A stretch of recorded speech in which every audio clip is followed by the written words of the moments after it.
हरिशरणं वृत्तस्य इंद्रोपदेशः। वृत्र उवाच दिष्ट्या भवान् मे समवस्थितो रिपुर्जो ब्रह्मः गुरुः भ्रातृहा च दिष्ट्या नृणोद्याहमसत्तमत्वया मत्सूलनिर्भिन्नदृशदृदाचिरात् यो नो ग्रजस्यात्मविदो द्विजातेर्गुरोरपापस्य च दीक्षितस्य विश्रभ्य खड्गेन शिरंशभृश्चत् पशोरिवा करुणस्वर्गकामम् ह्रीश्रीदया कीर्तिभिरुजितं त्वां स्वकर्मणा पुरुषादये च गर्यं कृच्छ्रेण मत्सूल विभिन्न देह मस्पृष्टवह्निं समदन्ति गृध्राः अन्ये नुये त्वेह नृशंसमज्ञां ये हृद्यतास्त्रा प्रहरन्ति मह्यं तैर्भूतनाथान् सगणान् निशात त्रिशूलनिर्विघ्नगणैर्यजामि अथो हरे मे कुलिशेन वीर हर्ता प्रमथ्यैव शिरो यदीय तत्रा नृणो भूतबलिं विधाय मनस्विनां पादरजप्रपत्सीं सुरेश कस्मान्न हिनोऽसि वज्रं पुरः स्थिते वैर्निमज्यमोघं मा ससंगिष्टा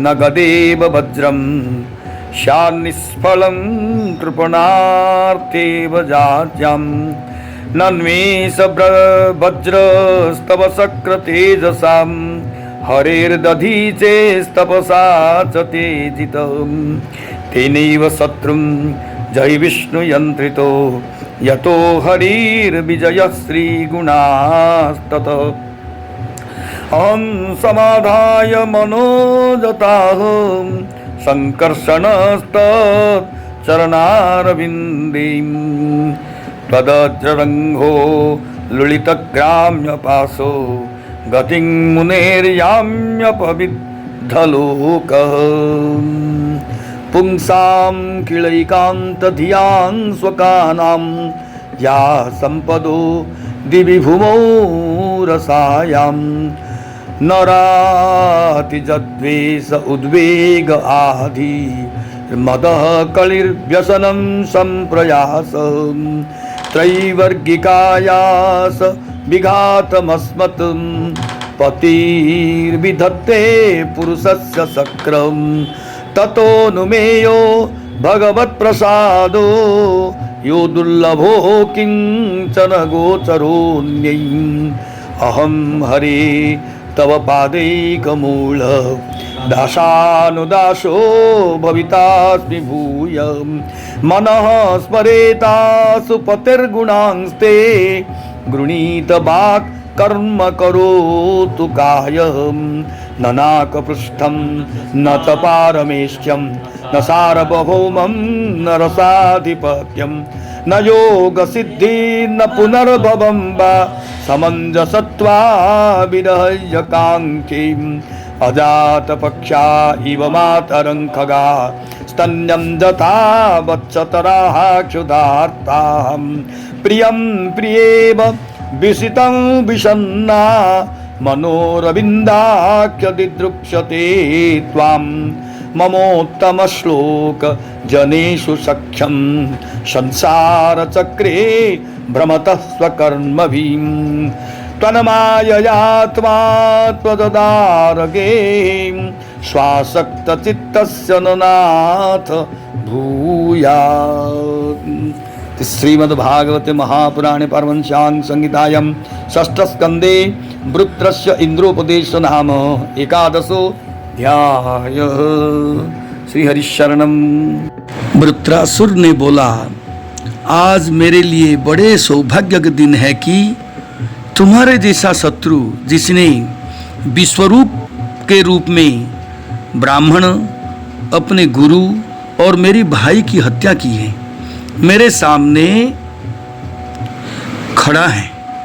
अरे दुष्ट, अब शीघ्र ही शीघ्र मैं तेरे पत्थर के समान कठोर हृदय को अपने शूल में विदीर्ण करके भाई से अरुण होऊंगा।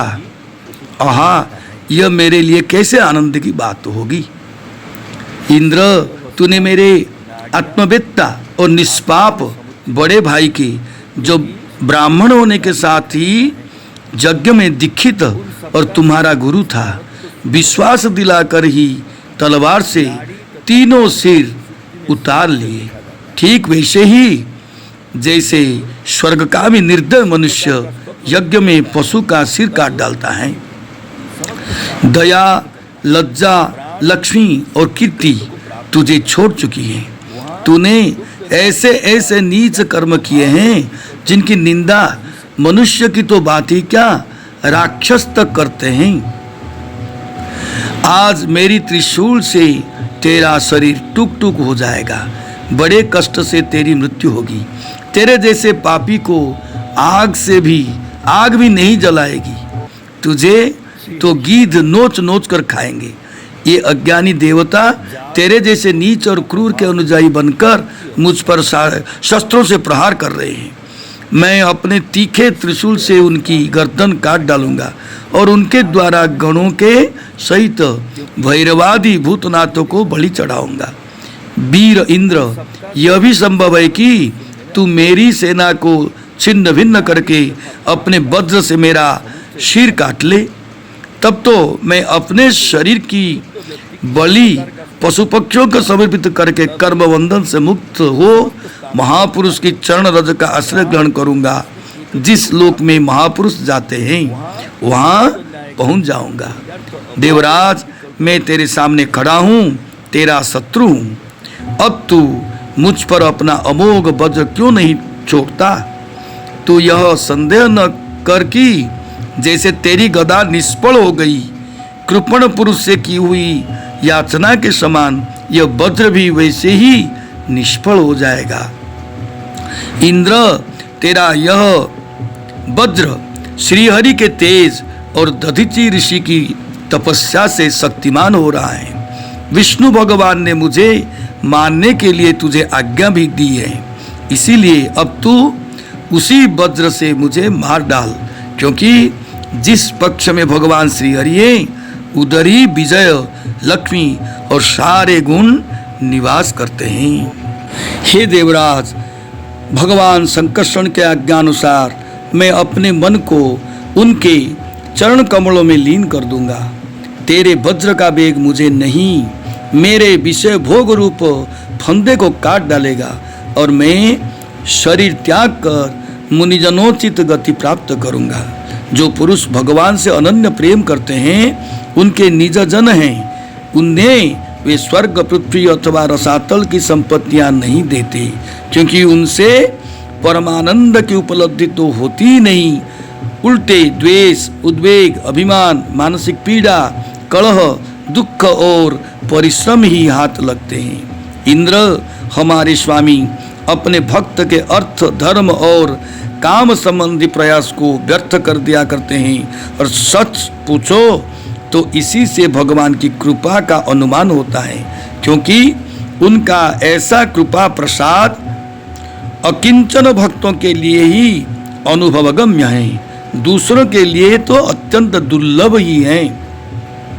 भगवान को प्रत्यक्ष अनुभव करते हुए वृत्रासुर ने प्रार्थना की, प्रभु आप मुझ पर ऐसी कृपा कीजिए कि अनन्य भाव से आपके चरण कमलों के आश्रित सेवकों की सेवा करने का अवसर मुझे अगले जन्म में भी प्राप्त हो। हे प्राणवल्लभ, मेरा मन आपके मंगलमय गुणों का स्मरण करता रहे, मेरी वाणी उन्हीं का गान करे और शरीर आपकी सेवा में ही संलग्न रहे। सर्व सौभाग्य निधे मैं आपको छोड़कर स्वर्ग, ब्रह्मलोक, भूमंडल का साम्राज्य, रसातल का एकछत्र राज्य, योग की सिद्धियां, यहाँ तक कि मोक्ष भी नहीं चाहता। जैसे पक्षियों के पंखहीन बच्चे अपनी माँ की बाट जोहते रहते हैं, जैसे भूखे बछड़े अपनी माँ का दूध पीने के लिए आतुर रहते हैं, और जैसे वियोगिनी पत्नी अपने प्रवासी प्रियतम से मिलने के लिए उत्कंठित रहती हैं, वैसे ही हे कमल नयन, मेरा मन आपके दर्शन के लिए छटपटा रहा है। प्रभु, मैं मुक्ति नहीं चाहता। मेरे कर्म के फलस्वरूप मुझे बार बार जन्म मृत्यु के चक्कर में भटकना पड़े, इसकी परवाह नहीं, परंतु मैं जहाँ जहाँ जाऊँ, जिस जिस जोनी में जाऊँ, वहाँ वहाँ भगवान के प्यारे भक्त जनों से मेरी प्रेम मैत्री बनी रहे। हे स्वामीन, मैं केवल यही चाहता हूँ कि जो लोग आपकी माया से देह गेह और पुत्र आदि में आसक्त हो रहे हैं, उनके साथ मेरा कभी किसी प्रकार का भी संबंध न हो। जय श्री कृष्ण।